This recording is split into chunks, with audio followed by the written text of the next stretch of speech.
Donc, et en plus, il sait où il doit attaquer. Hein. Chaque année, c'est là où il fait la différence. Il n'attendra pas le dernier kilomètre, forcément. Non, puis il lui faudra aussi distancer un garçon comme Michael Matthews dans le Coberg, parce que s'il bascule avec Matthews au sommet du Coberg, derrière il reste 1 km 800, Richard, et là Matthews non, sera ça plus va rapide. attaquer. Ouais, bien sûr, bien sûr. Ils vont attaquer, ça c'est obligatoire.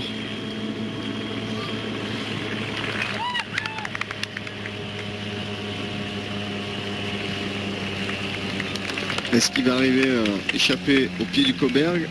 Ça me paraît difficile. Simon Clark, l'Australien de 28 ans. Mais il va bien, hein, il va très très bien. Il a un coup de pédale depuis tout à l'heure, ça fait plus de 10 km qui résiste.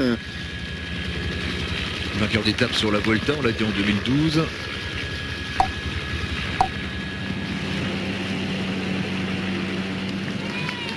Il avait d'ailleurs terminé meilleur grimpeur du Tour d'Espagne cette année-là. On est vraiment très fort hein, chez les BMC.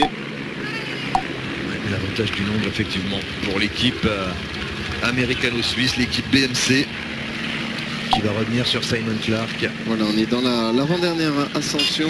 Et on retrouve... Ah, on va peut-être attaquer chez Tix. Je pense qu'on prépare une attaque. Le champion du monde va sortir du bois. Peut-être Michał Kwiatkowski, effectivement. Et oui. On l'a souvent vu aux avant-postes, toujours bien placé.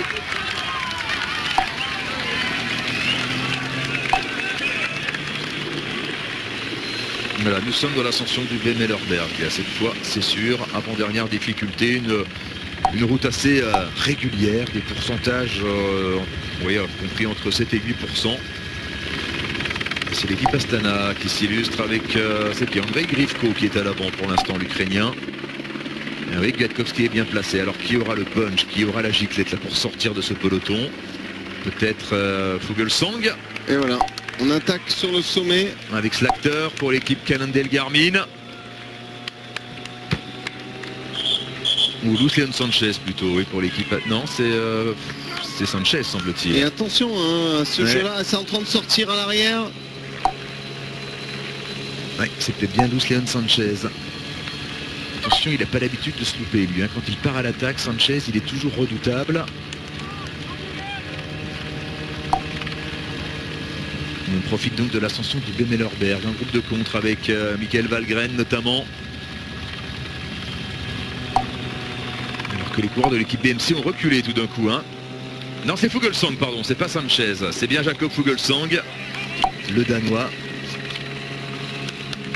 Après derrière, un coureur d'équipe Katusha qui est sorti, un Tinkoff. Avec Greg Van Avermaet dans sa roue. Jakob Fuglsang, Greg Van Avermaet qui ne collabore pas. Ouais, Greg Van Avermaet qui ne peut pas relayer. Ben oui, bien sûr, on mise tout sur Philippe Gilbert chez BMC.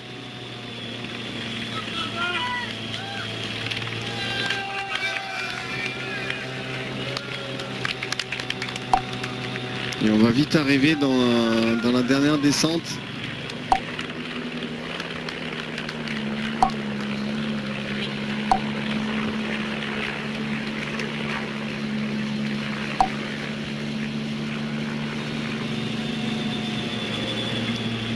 Van Avermaet qui ne prendra pas un seul relais à 6 km de l'arrivée. Dommage, imaginez là, si Van Avermaet relaie Jakob Fuglsang, ces deux-là ils peuvent aller au bout, hein, sans problème.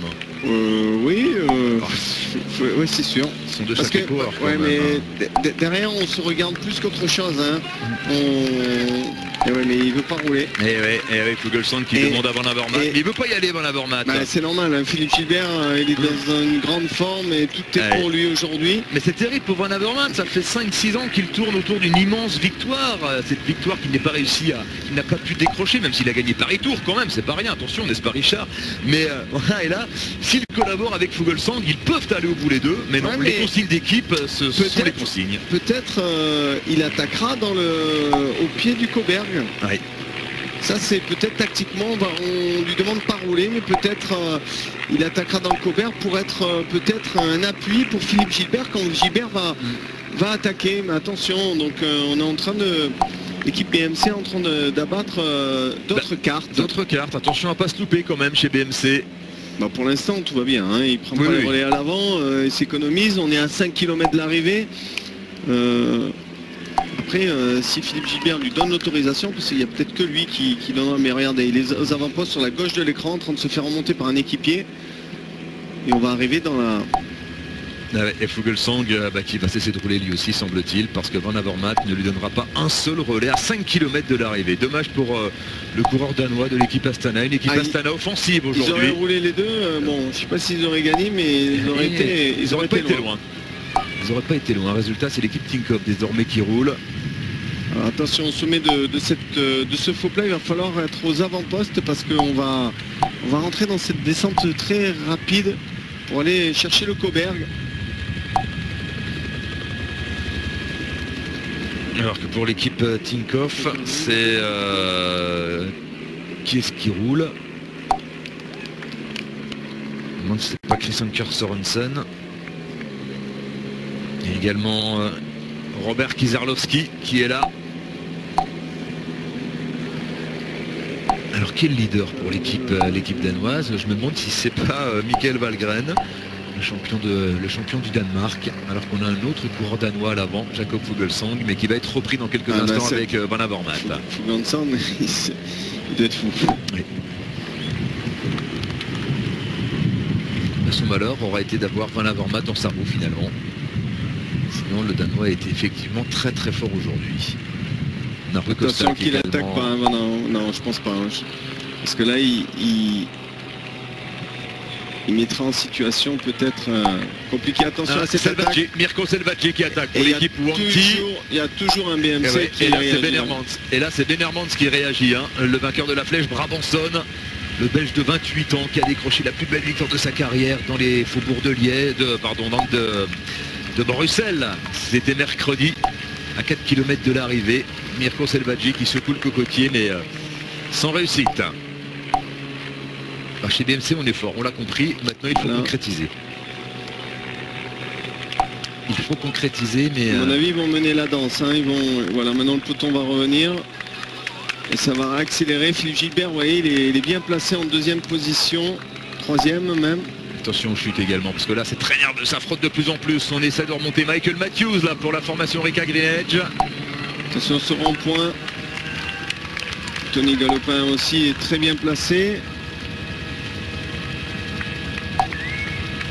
Allez, Michael Matthews, bien placé. Hein. Non, il n'est pas là, Mathieu, il est là même, Michael Matthews. Valverde aussi aux avant-postes. Là, on essaye de se placer dans cette descente. Et on a Simon Gerrans qui est là. Hein. Ça, c'est la surprise également. Simon Gerrans, le vainqueur de Liège-Bastogne-Liège l'an dernier, qui... revient après une grave blessure à l'épaule en décembre. Attention, c'est un sacré puncher. C'est un puncher, c'est un finisseur, même s'il estime qu'il n'a pas les jambes encore pour gagner. En deuxième position actuellement, Simon Gerrans. Et voilà, Philippe Gilbert en 6e position derrière le coureur de l'équipe Longpré. À 3 km de l'arrivée désormais. Ça va descendre vraiment très vite. Dommage qu'on n'a pas un compteur parce que là, on va passer les 70 ou 80 km/h. Et on va se retrouver avec un peloton de 60 coureurs au pied du Koberg à peu près. Ouais, ça va très vite là.